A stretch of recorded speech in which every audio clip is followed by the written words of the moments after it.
저는 오늘 남편과 이혼했습니다. 박순덕의 손이 떨렸습니다.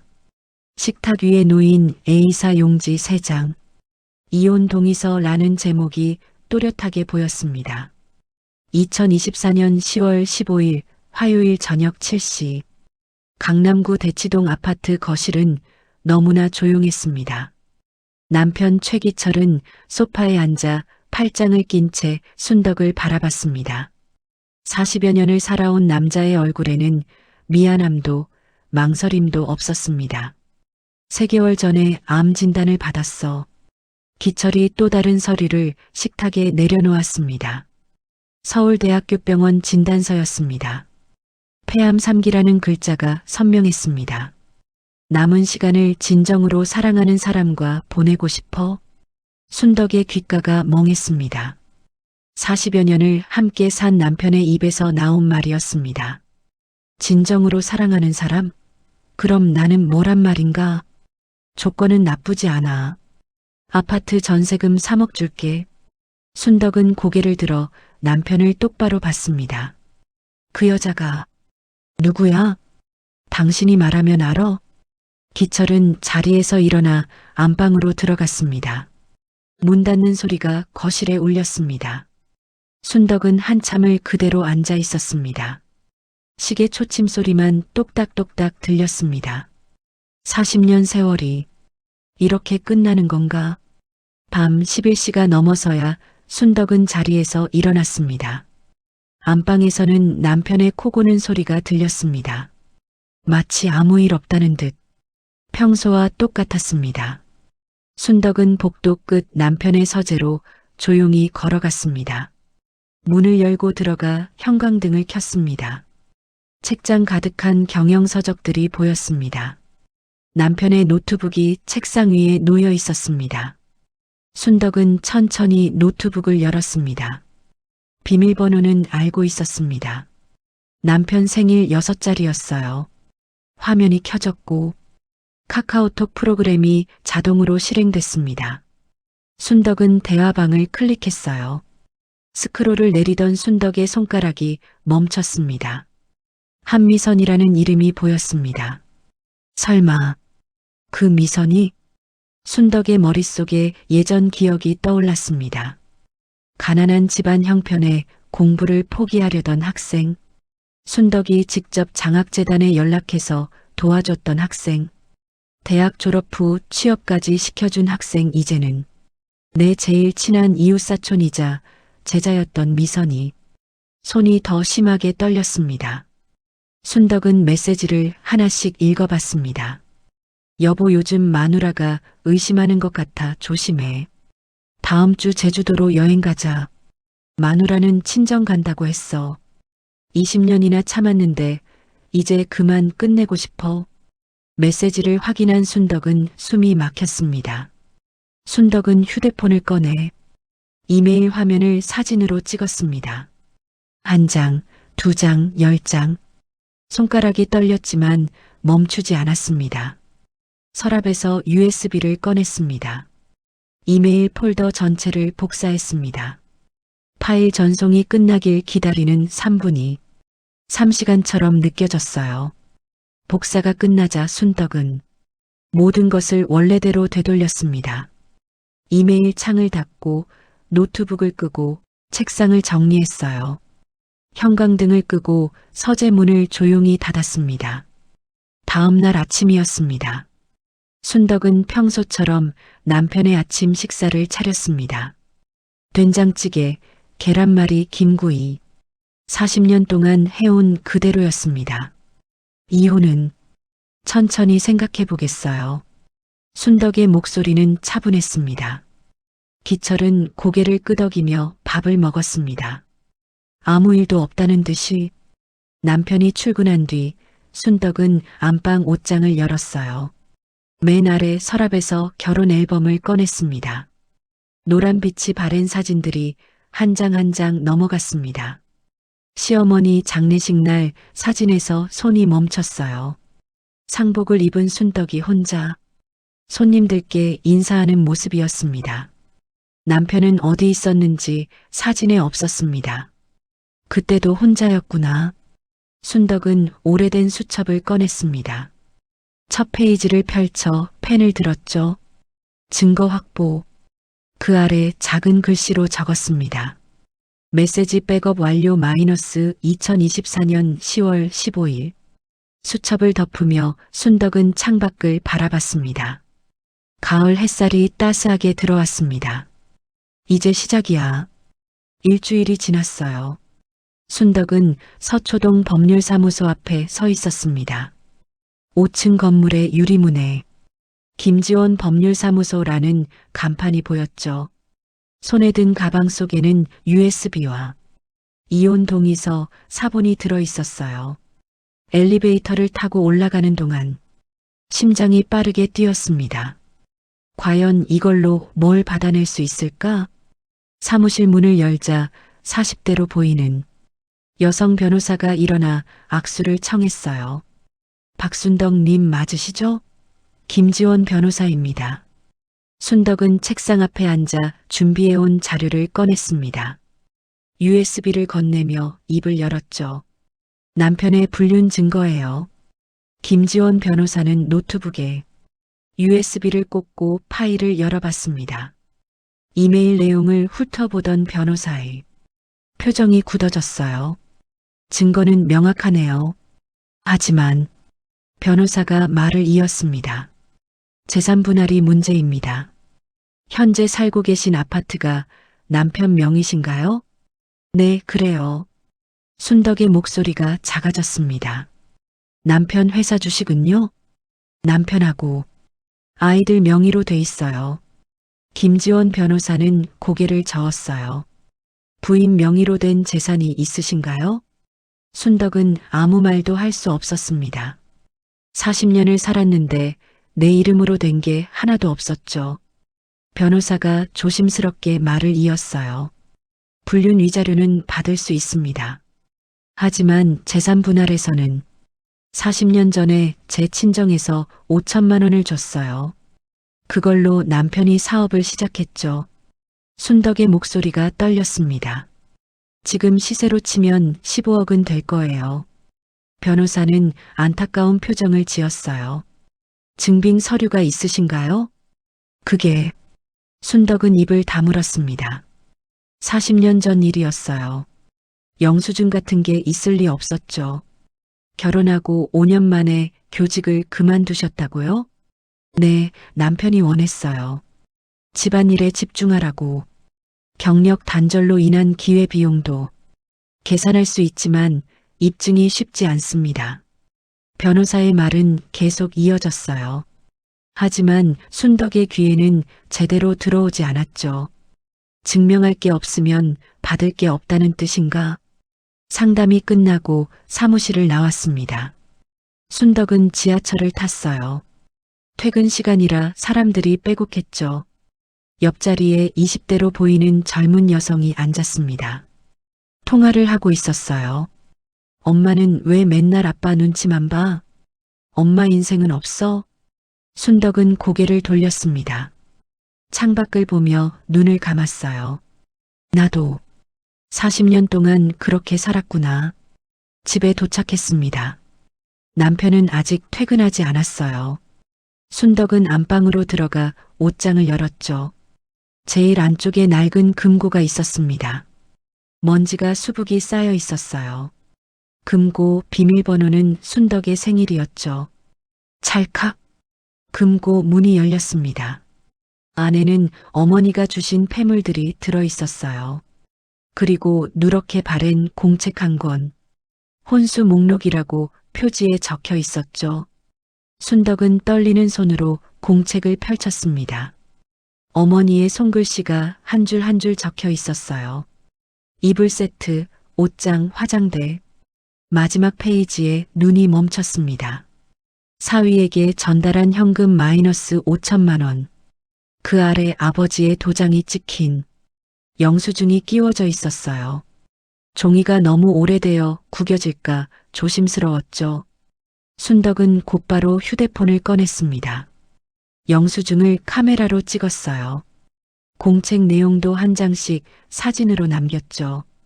김지원 변호사에게 문자를 보냈습니다. 변호사님, 이것도 증거가 될까요? 사진을 첨부해서 전송했어요. 5분 후 답장이 왔습니다. 40년 전 문서는 법적 효력을 인정받기 어렵습니다.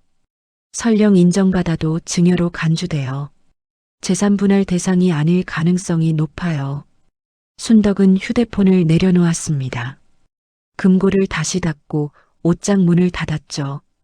거실로 나와 소파에 앉았어요. 창밖으로 저녁 노을이 붉게 물들고 있었습니다. 현관문이 열리는 소리가 들렸어요. 남편이 돌아온 거였죠. 저녁 먹었어? 기철의 목소리는 평소와 똑같았습니다. 마치 아무 일도 없다는 듯이. 순덕은 대답하지 않았어요. 그냥 부엌으로 들어가 저녁 준비를 시작했죠. 칼로 물을 썰면서 생각했습니다. 법으로 안 되면 어떻게 해야 하지? 물을 썰던 칼이 도마를 쿵 소리 내며 내리쳤어요. 순덕의 눈빛이 달라지고 있었습니다. 순덕이 휴대폰 화면을 바라보고 있어요. 고등학교 동창회 단체 채팅방에 공지가 떠 있었죠. 10월 28일 토요일 오후 6시 인사동 한정식 집에서 만나요. 10년 만의 모임이었습니다. 결혼하고 나서 자주 참석하지 못했던 자리였어요. 이번엔 가봐야겠어. 토요일 오후였습니다. 순덕은 옷장에서 가장 단정한 베이지색 재킷을 꺼내 입었어요. 거울을 보니 65세 여자의 얼굴이 비쳤죠. 주름이 깊어졌지만 눈빛만은 또렷했습니다. 인사동 한정식 식당 2층에 도착했어요. 국화룸이라는 팻말이 문 앞에 걸려 있었죠. 문을 열자 여자들의 웃음소리가 쏟아져 나왔습니다. 어머, 순덕이잖아. 한 여자가 벌떡 일어나 순덕의 손을 잡았어요. 정혜란이었습니다. 고등학교 때 제일 친했던 친구였죠. 혜란아, 오래간만이다. 10년 만이야, 10년. 혜란이 순덕을 자기 옆자리로 안내했어요. 모임에는 12명의 동창생이 모여 있었습니다. 음식이 나오기 시작했어요. 전복죽, 갈비찜, 생선구이가 상 위에 가득 차려졌죠. 한 동창생이 술잔을 들며 말했습니다. 요즘 황혼 이혼이 유행이래. 우리 나이에 무슨 이혼이냐, 그치? 옆에 앉은 여자가 맞장구 쳤어요. 남편이 바람 피우면 당연히 이혼해야지. 맞아. 요즘은 여자들도 안 참아. 웃음소리가 터졌습니다. 하지만 순덕은 웃을 수 없었어요. 젓가락을 든 손이 미세하게 떨렸죠. 혜란이 순덕의 표정을 힐끗 봤습니다. 뭔가 이상하다는 걸 눈치챈 거예요. 순덕아, 화장실 같이 갈까? 응, 그래. 두 사람은 자리에서 일어났어요. 복도로 나오자 혜란이 순덕의 팔을 잡았습니다. 너 무슨 일 있지? 순덕은 고개를 저었어요. 하지만 눈가가 붉어지고 있었죠. 아무것도 아니야. 거짓말. 나 너랑 50년 친구야. 바보여. 순덕은 입술을 깨물었습니다. 말하고 싶었지만 목이 막혔어요. 모임이 끝나고 8시가 됐습니다. 동창생들이 하나둘 자리를 떴어요. 혜란이 순덕의 손을 잡았죠. 우리 커피 한잔하자. 근처에 좋은 카페 있어. 두 사람은 인사동 골목길을 걸어 작은 카페로 들어갔어요. 2층 창가 자리에 앉았습니다. 아메리카노 2잔이 나왔어요. 혜란이 먼저 입을 열었죠. 이제 말해봐. 무슨 일이야? 순덕은 한참을 침묵했습니다. 그러다 천천히 입을 열었어요. 남편이 이혼하자고 했어. 혜란의 눈이 커졌습니다. 뭐? 최 사장이? 응. 다른 여자를 만난대. 순덕의 목소리가 떨렸어요. 그 여자가 누군지 아니? 내가 도와줬던 제자야. 한미선이라고. 세상에. 혜란이 주먹으로 탁자를 쳤습니다. 재산 분할은 어떻게 되는데? 변호사가 그러는데. 내 명의로 된 게 하나도 없어서 받을 게 거의 없대. 순덕의 눈에서 눈물이 흘러내렸어요. 40년 만에 처음 흘리는 눈물이었죠. 혜란이 순덕의 손을 꽉 잡았습니다. 순덕아, 나도 얼마 전에 이혼했어. 너도? 응. 남편이 회사 후배랑 바람 피웠어. 그것도 5년 동안. 혜란의 목소리도 떨렸어요. 법으로 싸웠는데 남편이 재산을 미리 다 빼돌렸더라고. 위자료 한 푼도 못 받았어. 그래서 어떻게 했어? 처음엔 죽고 싶었지. 근데 생각했어. 이대로 당하고만 살 순 없다고. 혜란이 가방에서 명함 한 장을 꺼냈습니다. 내 친구 중에 전직 세무사가 있어. 기업 재산 추적을 잘해. 한번 만나볼래? 순덕은 명함을 받아들었어요. 이윤숙 세무사라고 적혀 있었죠. 법으로 안 되면 다른 방법을 찾아야 해. 남편 재산이 어디 숨어 있는지 알아내야 해. 혜란의 눈빛이 단호했습니다. 우리 나이에 당하고만 살 순 없잖아. 순덕은 명함을 지갑에 넣었어요. 창밖을 보니 어둠이 깔리고 있었습니다. 내일 이 친구네 가게에 놀러 오기로 했어. 너도 올래? 가게? 응, 나 지금 북촌에서 한복집 해. 거기서 만나자. 순덕은 고개를 끄덕였어요. 두 사람은 카페를 나와 인사동 거리를 걸었습니다. 가로등 불빛이 골목을 비추고 있었어요. 혜란아, 고마워. 무슨 소리야? 우리 친구잖아. 혜란이 순덕의 어깨를 토닥였죠. 택시를 타고 집으로 돌아가는 길이었어요. 순덕은 창밖을 보며 생각했습니다. 혼자가 아니구나. 나와 같은 사람이 또 있어. 택시가 아파트 단지 앞에 멈췄어요. 순덕은 택시비를 내고 내렸죠. 아파트 12층 집으로 올라갔습니다. 현관문을 열자 남편의 서재에 불이 켜져 있었어요. 순덕은 자기 방으로 들어갔습니다. 침대에 누워 천장을 바라봤어요. 휴대폰을 꺼내 혜란에게 문자를 보냈죠. 내일 몇 시에 갈까?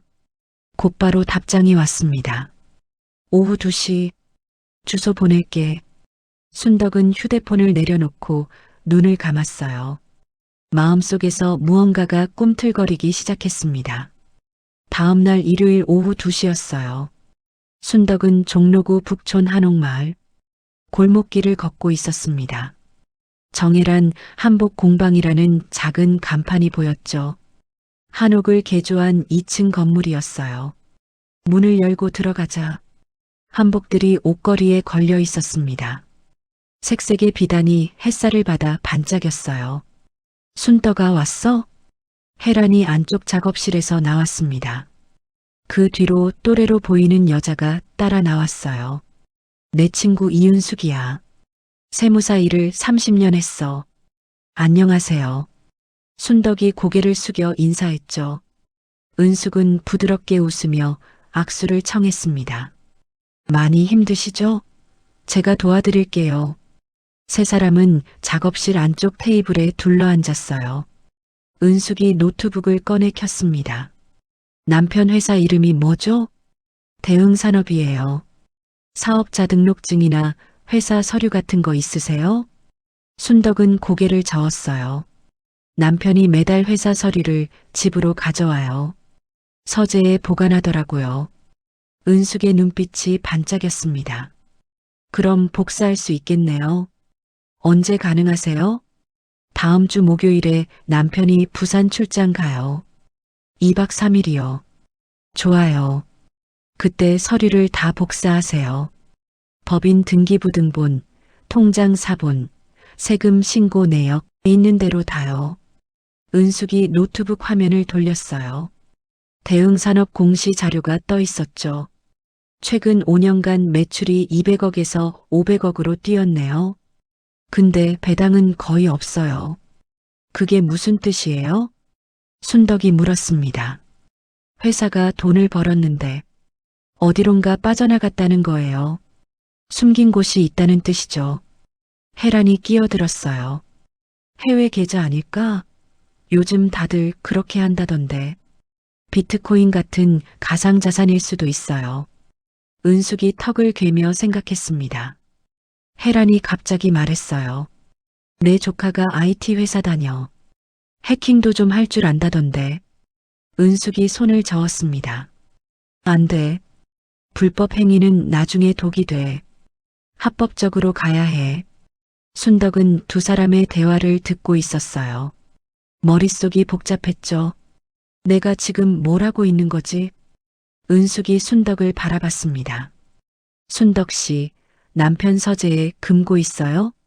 네, 책장 뒤에 벽 금고가 있어요. 비밀번호 아세요? 순덕은 고개를 저었어요. 모르는데. 어떻게 알아내죠? 은숙이 메모지를 꺼내 적기 시작했습니다. 보통은 생일이나 기념일이에요. 남편 생일, 결혼 기념일, 자녀 생일 순서로 해보세요.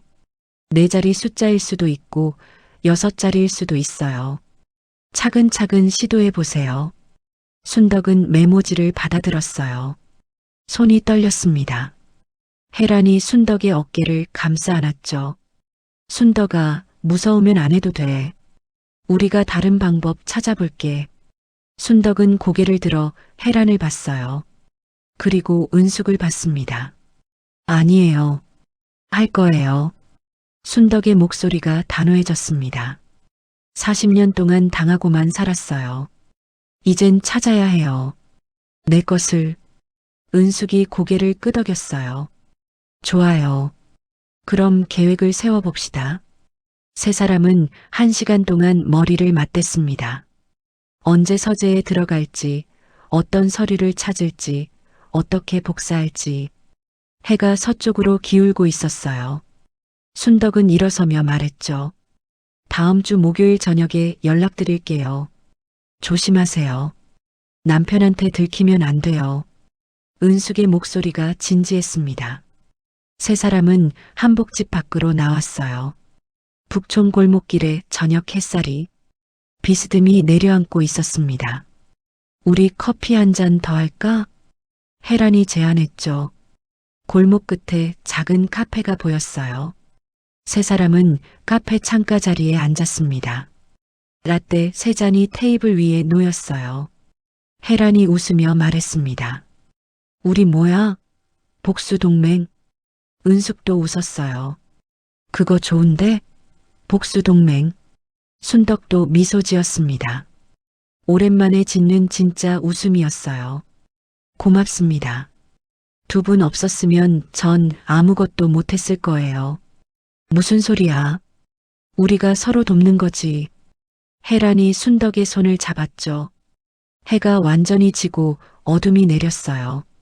카페 창밖으로 북촌 한옥의 지붕이 검은 실루엣으로 보였습니다. 순덕은 집으로 돌아가는 택시 안에서 창밖을 봤어요. 서울의 밤거리가 불빛으로 가득했죠. 지난 40여 년의 결혼 생활이 주마등처럼 스쳐 지나갔어요. 휴대폰을 꺼내 달력을 확인했습니다. 다음 주 목요일에 빨간 동그라미를 쳤어요. 이날이 디데이구나. 택시가 아파트에 도착했습니다. 엘리베이터를 타고 12층으로 올라갔어요. 현관문을 열자 거실에 불이 켜져 있었죠. 남편이 소파에 앉아 TV를 보고 있었습니다. 어디 갔다 왔어? 동창 만나고 왔어요. 순덕의 대답은 담담했어요. 저녁은? 밖에서 먹었어요. 순덕은 방으로 들어갔습니다. 침대에 앉아 메모지를 다시 꺼내봤어요. 남편 생일, 결혼기념일, 자녀 생일. 하나씩 숫자를 적어 내려갔습니다. 그리곤 그 종이를 접어 지갑 깊숙이 넣었어요. 그리고 달력을 다시 봤죠. 일주일. 딱 일주일만 기다리면 됐습니다. 순덕은 불을 끄고 누웠어요. 어둠 속에서 천장을 바라보며 조용히 말했죠. 할 수 있어. 나도 할 수 있어. 목요일 새벽 6시였어요. 알람이 울리기 전에 순덕은 눈을 떴습니다. 오늘이 바로 그날이었죠. 거실로 나가자 남편이 출장 가방을 챙기고 있었어요. 부산거래처 미팅이 길어질 것 같아. 금요일 저녁에나 들어올 거야. 조심해서 다녀와요. 순덕은 평소처럼 아침 식사를 차렸습니다. 된장국, 계란 후라이, 김치. 남편은 빠르게 밥을 먹고 일어섰어요. 그럼 다녀올게. 현관문이 닫혔습니다. 엘리베이터 내려가는 소리가 들렸어요. 순덕은 창문으로 다가가 아래를 내려다봤죠. 남편이 주차장으로 걸어가는 모습이 보였습니다. 남편의 차가 아파트 단지를 빠져나갔어요. 순덕은 한참을 그 자리에 서 있었습니다. 심장이 빠르게 뛰었어요. 이제 시작이야. 시계를 봤습니다. 6시 47분. 충분한 시간이었죠. 서재 문을 열었어요. 책장 가득한 경영서적이 보였습니다. 순덕은 오른쪽 책장으로 다가갔죠. 책장을 천천히 옆으로 밀었어요. 벽면에 회색 금고가 드러났습니다. 지갑에서 메모지를 꺼냈습니다. 적어둔 숫자들이 보였죠. 첫 번째 숫자를 눌렀어요. 남편 생일. 삐삐삐. 오류음이 울렸습니다. 두 번째 숫자였어요. 결혼기념일. 삐삐삐. 또 틀렸습니다. 순덕의 손이 떨렸어요. 제발. 세 번째 숫자를 눌렀죠. 아들 민준 생일. 찰칵. 금고 문이 열렸습니다. 순덕은 숨을 크게 들이쉬었어요. 금고 안을 들여다봤죠.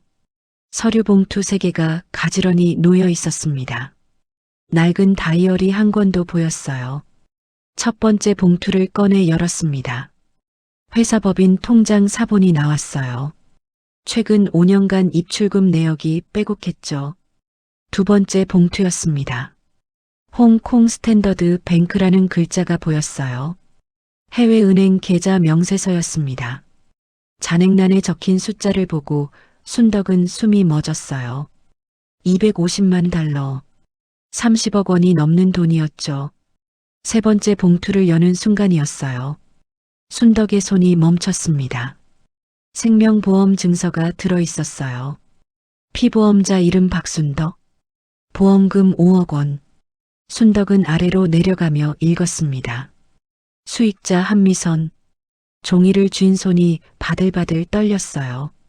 내가 죽으면 저 여자한테 5억이 간다고? 서명란을 봤습니다. 순덕의 사인이 적혀 있었어요. 하지만 순덕은 이 보험에 가입한 적이 없었죠. 위조된 서명이었습니다. 가입일자는 3년 전이었어요. 순덕은 보험 증서를 내려놓고 다이어리를 집어들었습니다. 검은색 가죽 표지에 낡은 수첩이었어요. 첫 장을 펼쳤죠. 그 수첩에는 남편이 그동안 미선이에게 송금한 내역과 비자금을 횡령한 내역이 빼곡히 적혀 있었습니다. 날짜별로, 금액별로 수십 페이지였습니다. 순덕은 손가락으로 페이지를 넘겼어요. 마지막 장에 도착했죠. 거기 적힌 문장을 보고 순덕은 온몸이 얼어붙었습니다. 순덕이만 죽으면 미선이와 새 출발할 수 있을 텐데 다이어리가 바닥에 떨어졌어요. 순덕은 벽에 등을 기댔습니다. 다리에 힘이 풀렸죠. 내가 죽기를 바랬던 거야? 한참을 그렇게 서 있었어요. 시계를 보니 7시 30분이었습니다. 순덕은 정신을 차리고 휴대폰을 꺼냈어요. 서류를 하나씩 사진으로 찍기 시작했죠. 통장 사본, 해외 계좌 명세서, 보험 증서, 다이어리 페이지도 한 장 한 장. 40분이 걸렸습니다. 서류들을 다시 봉투에 넣고 금고에 넣었습니다. 원래 있던 순서 그대로요. 금고 문을 닫고 책장을 제자리에 밀었어요. 순덕은 서재를 나와 거실 소파에 주저앉았습니다. 온몸이 떨렸어요. 휴대폰을 들어 정혜란에게 전화를 걸었죠. 신호음이 3번 울렸습니다. 여보세요? 혜란아, 나야. 순덕의 목소리가 떨렸어요. 서류 찾았어? 응.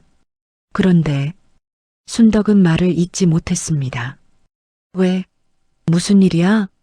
지금 당장 만날 수 있어? 은숙 선생님도. 그래, 1시간 후에 우리 가게로 와. 내가 은숙 선생님한테 연락할게. 전화를 끊었어요. 순덕은 외투를 걸치고 집을 나섰습니다. 북촌 한복집까지 택시를 타고 가는 동안 순덕은 이 모든 사실이 믿어지지가 않았어요. 문을 열고 들어가자 혜란과 은숙이 이미 와 있었죠. 순덕아. 혜란이 달려와 순덕을 안았습니다. 순덕의 얼굴이 창백했어요. 무슨 일이에요? 은숙이 물었죠. 순덕은 휴대폰을 꺼내 사진들을 보여줬습니다. 해외 계좌, 그리고 보험 증서. 은숙이 사진을 확대해서 봤어요. 보험 증서의 수익자란을 보는 순간 표정이 굳어졌습니다. 이건 제 명의로 된 보험이에요. 근데 전 가입한 적이 없어요. 순덕의 목소리가 갈라졌죠. 수익자가 한미선이에요. 제가 죽으면 그 여자가 5억을 받는 거예요. 혜란이 주먹으로 테이블을 쳤습니다. 이 미친 자식이. 은숙은 침착하게 다른 사진들을 넘겨봤어요. 다이어리 마지막 페이지에서 멈췄죠. 이건 단순한 불륜이 아니에요. 은숙이 고개를 들어 순덕을 봤습니다. 계획적인 범죄예요. 경찰에 고소해야 해요. 지금 당장이요. 혜란이 말했어요. 순덕은 고개를 끄덕였습니다. 더 이상 두렵지 않았어요. 분노만 남아 있었죠. 네, 고소할 거예요. 세 사람은 자리에서 일어났습니다. 경찰서로 가기로 했어요. 한복집 문을 나서는 순덕의 뒷모습이 달라 보였습니다. 더 이상 주저하지 않는 당당한 여자의 모습이었죠. 금요일 오후였어요. 순덕은 조용한 카페에 앉아 있었습니다. 창가 자리였죠. 딸 서연에게 문자를 보낸 지 30분이 지났어요. 카페 문이 열렸습니다. 서연이 유모차를 밀고 들어왔어요. 2살 난 막내 손주가 유모차에서 자고 있었죠. 엄마, 갑자기 왜요? 무슨 일 있어요? 서연이 순덕 맞은편에 앉았습니다. 순덕의 얼굴이 평소와 달라 보였어요. 서연아, 엄마가 할 얘기가 있어. 순덕은 가방에서 서류 봉투를 꺼냈습니다. 프린트한 사진들이 들어 있었어요. 이게 뭐예요? 아빠 얘기야. 그리고 너도 알아야 할 일이야. 순덕은 천천히 이메일 내용부터 보여줬습니다. 그동안 주고받은 메시지들. 아빠와 한미선의 대화였죠. 서연의 얼굴이 점점 굳어졌어요. 이게 진짜예요? 응. 순덕이 다음 서류를 건넸습니다. 해외 계좌 명세서였어요. 아빠가 30억을 홍콩 은행에 숨겨뒀어. 서연은 말없이 서류를 내려다봤죠. 마지막으로 보험 증서를 내밀었습니다. 서연이 서류를 받아 읽기 시작했어요. 피보험자 엄마, 수익자는. 서연의 손이 떨렸습니다. 한미선? 목소리가 떨렸어요. 엄마, 이게 무슨 뜻이에요? 엄마가 죽으면 그 여자한테 5억이 간다는 거야. 서연의 눈에서 눈물이 흘러내렸습니다. 아빠가 정말 이런 짓을? 서연은 테이블에 얼굴을 묻었어요. 어깨가 들썩였죠. 순덕이 딸의 등을 쓰다듬었습니다. 서연아, 울지마, 엄마는 괜찮아. 한참 후 서연이 고개를 들었어요. 눈이 빨갛게 충혈돼 있었습니다. 미선이가 어떻게 우리한테 이럴 수가 있어요? 서연의 얼굴이 일그러졌어요. 저랑 친구잖아요. 서연의 목소리가 떨렸습니다. 이건 너무해요. 정말 너무해. 막장 드라마 같은 이야기가 어떻게. 유모차에서 아기가 깨어 울기 시작했어요. 서연이 아이를 안아 올렸죠. 엄마, 이제 어떻게 할 거예요? 경찰에 고소했어. 어제. 서연이 놀란 눈으로 순덕을 봤습니다. 진짜요? 응. 그리고 오빠한테도 알려야 할 것 같아서. 오빠요? 서연의 표정이 복잡해졌어요.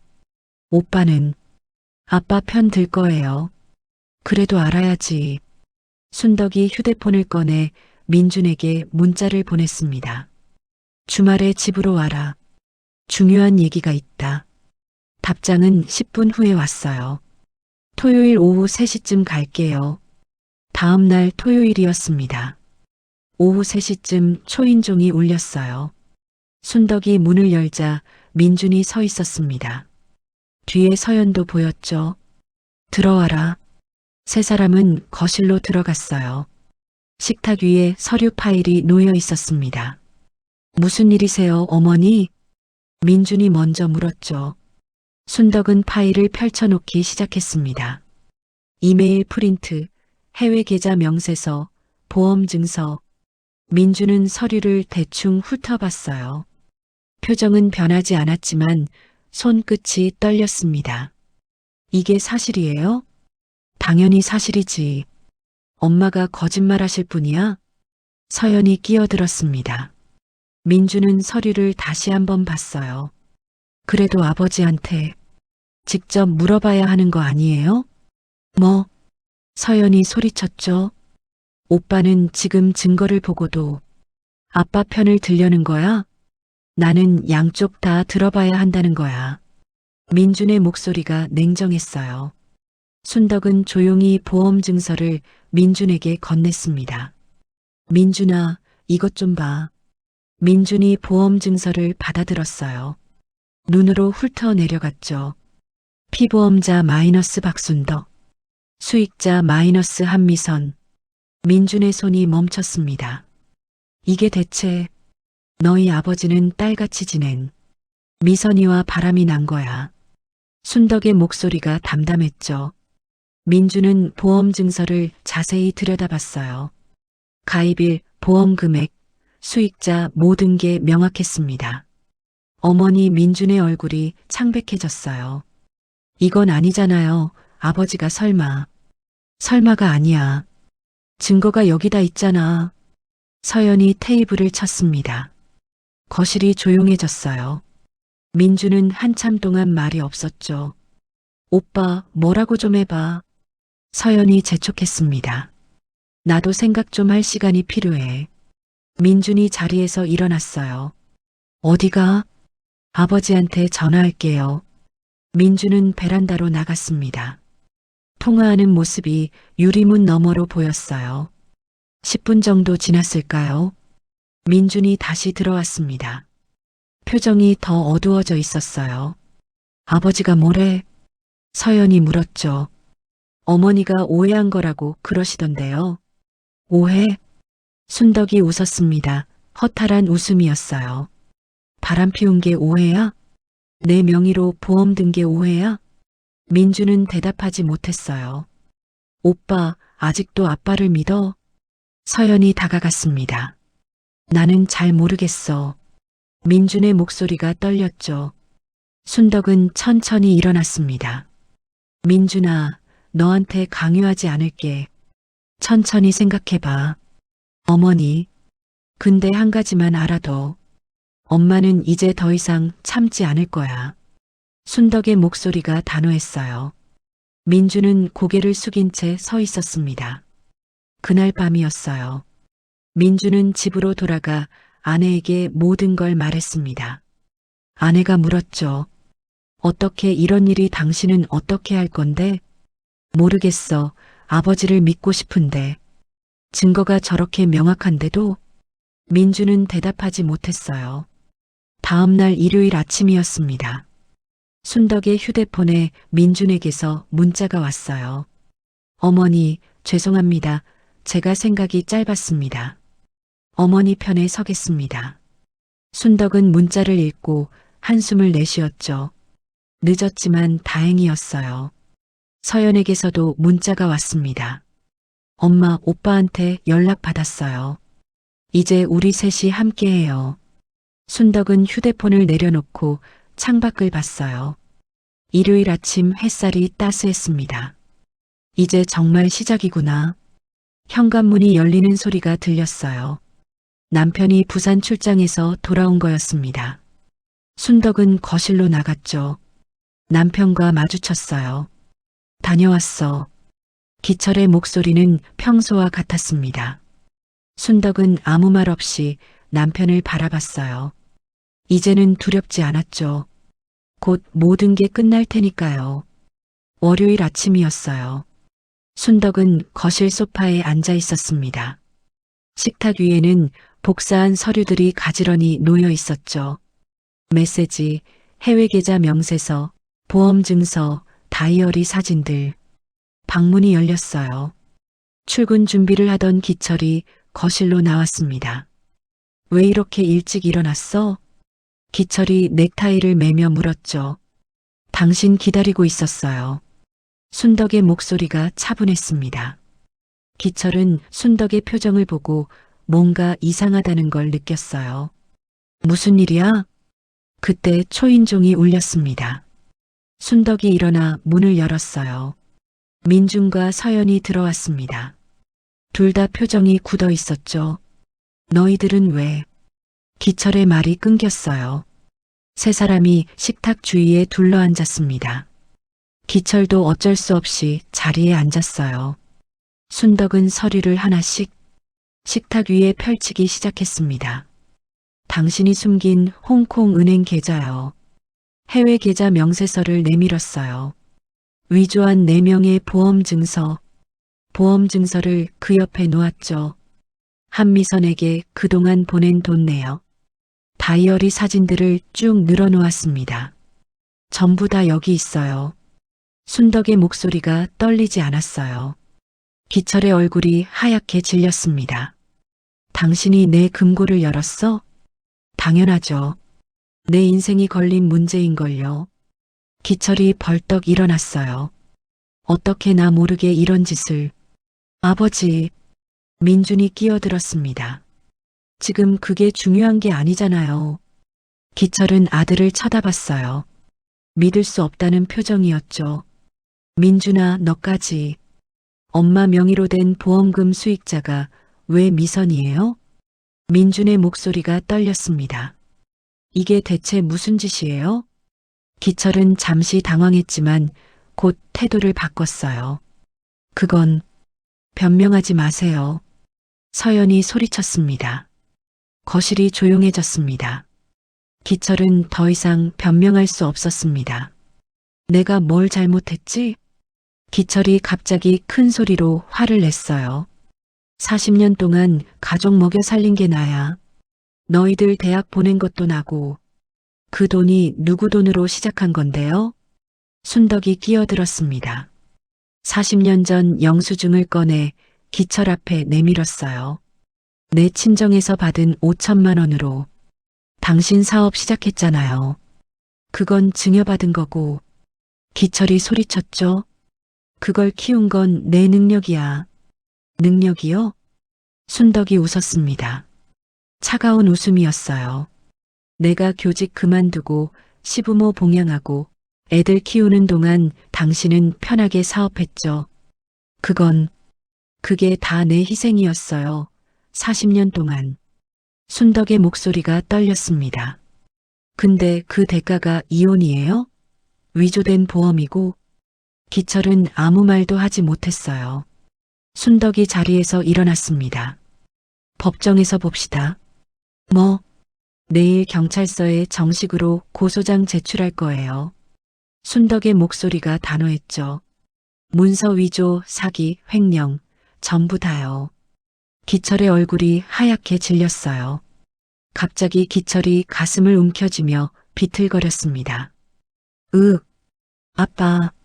서연이 놀라 일어났어요. 기철이 소파에 쓰러지듯 앉았습니다. 숨을 헐떡이며 가슴을 누르고 있었죠. 119 불러야 해요. 서연이 휴대폰을 꺼냈어요. 됐어. 기철이 손을 내저었습니다. 안 아파. 괜찮아. 서연이 아버지를 의심스럽게 봤어요. 기철은 천천히 일어나 방으로 들어갔습니다. 문을 쾅 닫았죠. 세 사람은 거실에 남아 있었어요. 아무도 말하지 않았습니다. 30분 후 기철이 방에서 나왔어요. 여행 가방을 끌고 있었습니다. 어디 가세요? 민준이 물었죠. 당분간 밖에서 지낼 거야. 기철은 현관으로 향했어요. 아버지, 민준이 따라갔습니다. 이렇게 가시면 안 돼요. 대화를 해야죠. 대화? 기철이 돌아봤어요. 이미 끝났어. 너희 어머니가 경찰에 고소한다는데 무슨 대화를 해? 기철은 문을 열고 나갔습니다. 엘리베이터 타는 소리가 들렸어요. 거실에 세 사람만 남았습니다. 서연이 울먹이며 말했어요. 엄마, 이제 어떡해요? 괜찮아. 순덕이 딸을 안아줬습니다. 이제 시작일 뿐이야. 민준도 다가와 어머니를 안았어요. 어머니, 제가 잘못 생각했어요. 죄송합니다. 아니야. 천천히 받아들이는 것도 필요했어. 세 사람은 한참을 그렇게 서 있었습니다. 저녁 9시였어요. 순덕의 휴대폰에 문자가 왔습니다. 모르는 번호였죠. 저는 최기철 대표의 변호사 김성민입니다. 협의 이혼과 합의금 15억 원을 제안합니다. 내일 오전 10시에 사무실로 와주시기 바랍니다. 주소가 함께 적혀 있었어요. 순덕은 정혜란에게 전화를 걸었습니다. 혜란아, 남편 변호사가 연락 왔어. 뭐래? 합의금 15억 준다고. 전화 너머로 혜란의 웃음소리가 들렸어요. 드디어 무릎 꿇었구나. 내일 변호사 사무실 가는데 같이 가줄래? 당연하지. 은숙 선생님도 부를게. 순덕은 전화를 끊고 창밖을 봤어요. 서울의 밤하늘에 별이 보였습니다.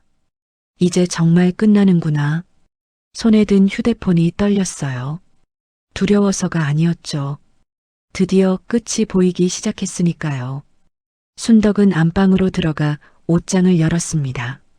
40년 전 결혼식 때 입었던 한복이 걸려 있었어요. 손으로 천천히 만져봤죠. 이제 진짜 내 인생을 살 시간이야. 불을 끄고 침대에 누웠습니다. 오랜만에 편안한 잠이 올 것 같았어요. 2025년 4월 20일 토요일 오후 2시였어요. 서울 마포구 상수동 골목길에 자리한 작은 2층 건물. 순덕의 서재라는 간판이 봄볕을 받아 반짝이고 있었습니다. 순덕은 카페 문 앞에서 손님들을 맞이했어요. 베이지색 린넨 원피스를 입은 모습이 단정했죠. 얼굴에는 6개월 전과 다른 미소가 번지고 있었습니다. 축하해요, 순덕님. 정혜란이 큰 화환을 들고 들어왔어요. 뒤로 이윤숙도 보였죠. 우리 복수 동맹의 첫 번째 성과네요. 은숙이 웃으며 말했습니다. 무슨 복수 동맹이에요? 옆에 있던 손님이 웃으며 물었어요. 아, 그냥 우리끼리 하는 농담이에요. 혜란이 손을 저었죠. 카페 안은 따뜻한 나무톤으로 꾸며져 있었어요. 한쪽 벽면에는 책장이 가득했습니다. 손님들이 자유롭게 읽을 수 있는 책들이었죠. 책장 한쪽에 순덕이 쓴 책이 진열돼 있었어요. 65세, 나의 인생은 이제부터. 한 손님이 책을 집어들었습니다. 이거 사장님이 쓰신 거예요? 네, 제 이야기를 좀 담았어요. 순덕이 수줍게 웃었죠. 오후 3시가 되자 더 많은 사람들이 몰려왔어요. 엄마, 서연의 목소리가 들렸습니다. 두 아이의 손을 잡고 들어오고 있었어요. 할머니, 축하해요. 5살 첫째 손녀가 꽃다발을 건넸습니다. 고마워, 우리 예쁜 채원이. 순덕이 무릎을 굽혀 손녀를 안아줬어요. 엄마, 멋있어요. 정말. 서연의 눈가가 촉촉해졌죠. 근데 서연아, 너 머리 잘랐네? 혜란이 서연을 보며 말했어요. 네, 기분 전환도 하고 싶어서요. 서연이 짧아진 단발머리를 쓸어 넘겼습니다. 그리고 엄마, 저 말씀드릴 게 있어요. 응? 직업훈련 프로그램에 등록했어요. 사회복지사 자격증 딸 거예요. 순덕의 눈이 휘둥그레졌어요. 정말? 서연아, 엄마 보고 용기 얻었어요. 저도 제 인생 살고 싶어요. 모녀가 꼭 껴안았습니다. 문이 다시 열렸어요. 민준이 아내와 함께 들어왔습니다. 어머니, 축하드려요. 민준이 꽃바구니를 건넸어요. 고맙다, 민준아. 어머니, 민준이 순덕의 손을 잡았습니다. 그동안 정말 죄송했어요. 어머니 삶을 너무 몰랐어요. 아니야. 이제 알았으면 된 거지. 순덕이 아들의 손을 토닥였어요. 앞으로 제 아내한테도 잘할게요. 어머니처럼 희생만 강요하지 않을게요. 민준의 아내가 시어머니를 보며 고개를 숙였습니다. 눈가가 붉어져 있었어요. 오후 4시가 됐어요. 손님들로 카페가 가득 찼습니다. 한 중년 여성이 순덕에게 다가왔어요. 사장님, 여기 정말 좋아요. 저도 남편이랑 문제가 있어서. 여자의 목소리가 떨렸죠. 천천히 말씀하세요. 순덕이 여자의 손을 잡아줬습니다. 언제든 여기 오세요. 제가 들어드릴게요. 여자가 고개를 끄덕이며 눈물을 닦았어요. 정혜란이 순덕에게 다가왔습니다. 너 이제 상담가도 하는 거야? 그냥 같은 처지의 사람들끼리 도우면 좋잖아. 순덕이 미소 지었죠. 오후 4시 30분이었어요.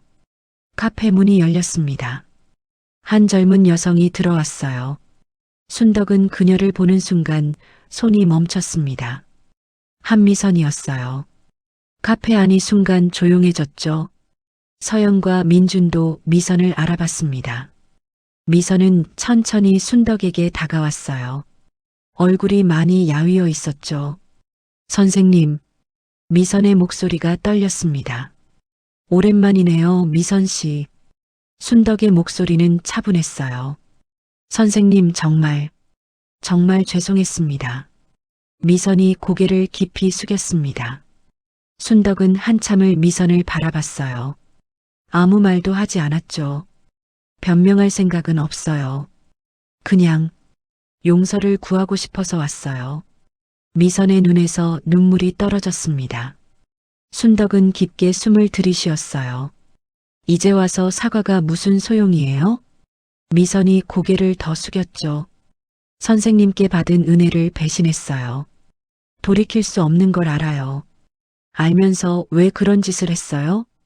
순덕의 목소리가 떨렸습니다. 저는 사랑이라고 착각했어요. 이기적이었어요. 미선이 울먹였어요.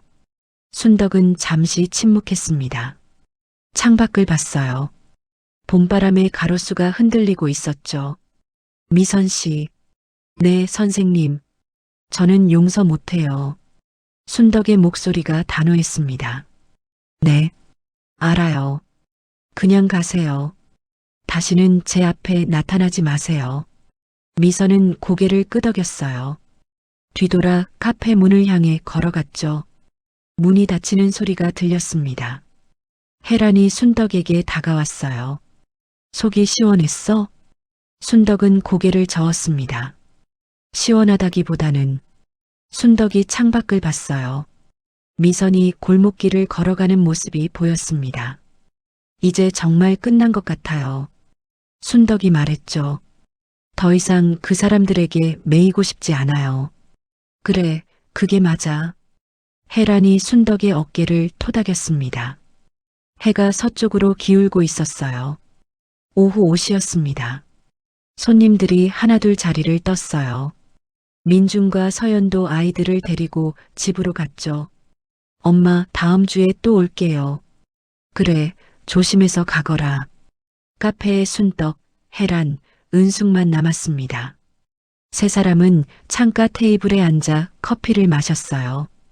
6개월 동안 참 많은 일이 있었네요. 은숙이 말했습니다. 그러게. 이혼 소송, 재산 분할, 책 출간, 카페 오픈까지. 혜란이 커피를 한 모금 마셨어요. 최 사장은 요즘 어떻게 지내대요? 은숙이 물었죠. 잘 모르겠어요. 연락 안 해요. 순덕이 답했습니다. 합의금 10억 받고 깔끔하게 정리했잖아요. 그걸로 충분해요. 맞아. 그 돈으로 이 카페도 차리고. 혜란이 고개를 끄덕였어요. 창밖으로 저녁 노을이 물들고 있었습니다. 주황빛 하늘이 아름다웠어요. 근데 순떡님, 앞으로 뭐 하고 싶으세요? 은숙이 물었습니다. 글쎄요. 일단 이 카페 잘 운영하고 싶어요. 순덕이 카페 안을 둘러봤죠. 그리고 저처럼 힘든 분들 도와주고 싶어요. 좋은 생각이에요. 은숙이 미소 지었습니다. 우리 셋이서 뭐 하나 만들어 볼까? 혜란이 제안했어요. 무엇을요? 모임 같은 거. 비슷한 처지의 여자들 모아서. 아, 좋네요. 은숙이 손뼉을 쳤습니다. 순덕의 서재에서 매주 모이는 거예요. 서로 이야기 나누고 법률 상담도 해주고 세 사람은 눈을 반짝이며 계획을 짜기 시작했어요. 밤 8시가 됐습니다. 혜란과 은숙이 자리에서 일어났어요. 우리 이만 갈게. 고마워요, 두 분. 순덕이 두 사람을 배웅했습니다. 혼자 남은 카페는 조용했어요. 순덕은 천천히 테이블을 닫고 의자를 정리했죠. 책장 앞에서 멈췄습니다. 자신이 쓴 책을 꺼내 첫 페이지를 펼쳤어요. 이 책을 같은 길을 걷고 있는 모든 분들께 바칩니다. 순덕은 책을 다시 꽂았습니다. 2층으로 올라갔어요. 작은 원룸이었죠. 순덕이 이제 사는 공간이었습니다. 침대에 앉아 창밖을 봤어요. 서울의 밤하늘에 별이 총총했습니다. 휴대폰을 꺼내 사진첩을 열었어요. 6개월 전 사진이 보였죠. 이혼 서류에 도장을 찍던 날. 그리고 오늘 찍은 사진. 카페 오픈 날 아이들과 함께 웃고 있는 자신. 순덕은 미소 지었습니다. 이제야 제 인생을 살아보려 합니다. 창밖을 보며 혼잣말을 했어요. 너무 늦었을까요? 봄바람이 커튼을 흔들었습니다. 아니라고, 이제 시작이라고 대답하는 것 같았어요. 순덕은 불을 끄고 침대에 누웠습니다. 오랜만에 편안한 밤이었어요. 65년을 살아왔지만 진짜 인생은 이제부터였죠. 너무 늦지 않았어요. 절대로. 창밖으로 봄밤의 별빛이 조용히 빛나고 있었습니다. 긴 이야기 들어주셔서 감사합니다. 댓글로 여러분의 이야기도 들려주세요. 우리 모두 서로에게 힘이 되어줍시다. 구독과 좋아요는 더 많은 분들에게 이 이야기를 전하는데 큰 힘이 됩니다. 다음 영상에서 또 만나요. 감사합니다.